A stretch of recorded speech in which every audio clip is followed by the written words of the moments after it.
बिहार के सहरसा जिले की बागमती नदी पर बने उस लोहे के पुल की कहानी आज भी हवा में तैरती है। ठीक वैसे ही जैसे उस काली रात में सैकड़ों आत्माएं नदी के बर्फीले पानी में तैर गई थीं। साल था 1981 और वो रात थी एक भयानक तबाही की गवाह। उस दिन आसमान फटा जा रहा था, हवा में एक अजीब सी चीख थी और बिजली रह रहकर कड़क रही थी, जैसे आने वाली मौत का ऐलान कर रही हो। 9 डिब्बों वाली एक पैसेंजर ट्रेन जो खुशियों और उम्मीदों से लदी थी, अपने गंतव्य की ओर बढ़ रही थी। लेकिन किसे पता था कि उसका गंतव्य धरती पर नहीं बल्कि बागमती की लहूलुहान गहराइयों में था। तेज आंधी और मूसलाधार बारिश के बीच जब ट्रेन लड़खड़ाती हुई पुल पार कर रही थी तो अचानक पुल का एक हिस्सा ढह गया। एक पल में पूरी की पूरी ट्रेन चीखती चिल्लाती हुई लोहे के कराहने की आवाजों के साथ उफनती नदी में समा गई। पानी की वो काली सतह जो पहले शांत दिखती थी, अब सैकड़ों जिंदगियों के आखिरी आर्तनाद से गूंज रही थी। लोगों के चीखने चिल्लाने की आवाजें, बच्चों के रोने की सिसकियां और मदद की भीख, सब कुछ मिनटों में पानी के भीतर दब गया। बचाव दल कई दिनों तक कोशिश करते रहे, लेकिन नदी ने इतनी लाशें उगल दी थीं कि गिनना मुश्किल हो गया। कई शव तो कभी मिले ही नहीं, हमेशा के लिए बागमती की गहराई में खो गए। हादसा तो खत्म हो गया, लेकिन हॉरर की असली शुरुआत अब हुई थी। गांव के बुजुर्गों की आंखों में आज भी उस रात का खौफ साफ दिखता है। वे बताते हैं कि दुर्घटना के बाद से उस पुल के आसपास की हवा हमेशा ठंडी और बोझिल रहने लगी। रात के सन्नाटे में, खासकर अमावस्या की रात को, नदी के ऊपर एक अजीब सी धुंध छा जाती है। उसी धुंध में धीमी रेल की सीटी की आवाज सुनाई देती है, जैसे कोई भूतिया ट्रेन उसी पुल से गुजर रही हो।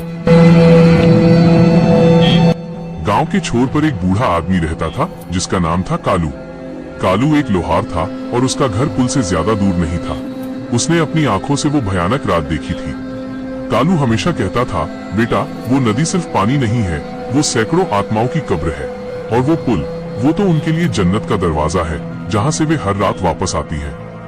एक दिन शहर से एक रिपोर्टर आया जिसका नाम था विक्रम। विक्रम को भूतों और कहानियों पर बिल्कुल यकीन नहीं था। उसे लगा कि कालू जैसे लोग बस पुरानी कहानियों को बढ़ा चढ़ाकर बताते हैं ताकि लोग डरें। विक्रम अपने चैनल के लिए एक ब्रेकिंग स्टोरी चाहता था और उसे लगा कि ये भूतिया पुल एक अच्छा टॉपिक हो सकता है। विक्रम ने कालू को खूब समझाया, कालू बाबा, ये सब मन का वहम है, मुझे रात में उस पुल पर जाने दो, मैं साबित करूंगा कि वहां कुछ नहीं है। कालू ने उसे बहुत रोका, बेटा मत कर, उनकी आत्माएं शांत नहीं हुई हैं, उन्हें परेशान करेगा तो वो तुझे भी अपने साथ खींच लेंगी। लेकिन विक्रम नहीं माना। उसने अपना कैमरा, टॉर्च और कुछ रिकॉर्डिंग उपकरण लिए और आधी रात को उस पुल की ओर चल पड़ा। रात के लगभग 1 बज रहे थे। हवा में एक अजीब सी नमी थी और पत्तों की सरसराहट भी नहीं सुनाई दे रही थी। पुल के पास पहुंचते ही विक्रम को लगा जैसे तापमान अचानक गिर गया है। उसके कैमरे की बैटरी बिना किसी वजह के तेजी से कम होने लगी। विक्रम ने अपने रिकॉर्डर को ऑन किया और बोलना शुरू किया, मैं विक्रम, इस समय बागमती नदी के उस कुख्यात पुल पर हूँ जहाँ 1981 में भयानक रेल दुर्घटना हुई थी। रात का सन्नाटा है और अभी तक कोई ऐसी चीज नहीं दिखी जिससे भूतों के होने का कोई सबूत मिले। जैसे ही उसने अपना वाक्य पूरा किया, पुल के नीचे से एक हल्की सी चीख सुनाई दी। विक्रम चौंक गया। उसने टॉर्च की रोशनी नीचे घुमाई। नदी का पानी एकदम काला और शांत दिख रहा था।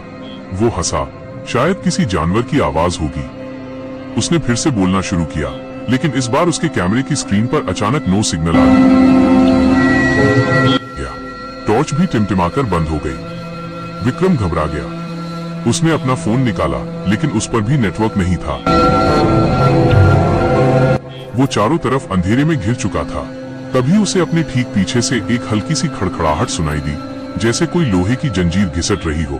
विक्रम ने हिम्मत करके पीछे मुड़ा। अंधेरे में उसे एक धुंधली सी आकृति दिखाई दी। वो एक आदमी था जिसकी आधी खोपड़ी दिख रही थी और आंखें गहरे गड्ढों जैसी थीं। उसके हाथों में लोहे की एक बड़ी जंजीर थी जिसे वो घसीटता हुआ उसके पास आ रहा था। विक्रम को लगा जैसे उसका खून जम गया हो। वो भागने की कोशिश करने लगा, लेकिन उसके पैर जैसे पुल के लोहे से चिपक गए थे। उस आकृति ने धीरे धीरे अपना सड़ा हुआ हाथ उसकी ओर बढ़ाया। तभी नदी के पानी से सैकड़ों हाथ बाहर निकलने लगे। वो हाथ सफेद और पतले थे, जिन पर मांस नहीं था, सिर्फ हड्डियां दिख रही थी। वे हाथ विक्रम के पैरों को पकड़ने की कोशिश कर रहे थे। पानी के नीचे से एक साथ सैकड़ों आवाजें आईं, हमें बचाओ, हमें बचाओ, हमें ठंड लग रही है, हमें बाहर निकालो। विक्रम ने देखा कि पुल के ठीक नीचे नदी के बीचों बीच एक पूरी ट्रेन का ढांचा दिखाई दे रहा था। वो ढांचा अब धीरे धीरे पानी से बाहर आ रहा था। उसके अंदर से पानी टपक रहा था और उसमें से लोग झांक रहे थे।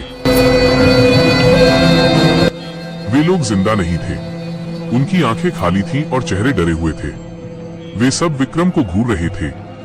तभी पुल के ठीक बीच से एक भयानक चीख सुनाई दी। यह एक औरत की चीख थी।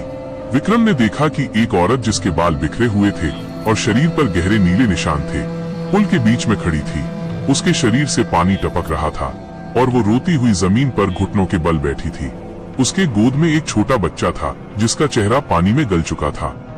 वह औरत विक्रम की ओर देखकर बोली, मेरे बच्चे को वापस ला दो, मेरी गोद खाली है, मेरी गोद भर दो। विक्रम ने देखा कि औरत का शरीर धीरे धीरे पानी में घुल रहा है और उसका बच्चा भी धुंध में बदल रहा है। यह दृश्य इतना भयानक था कि विक्रम ने अपनी आंखें बंद कर ली।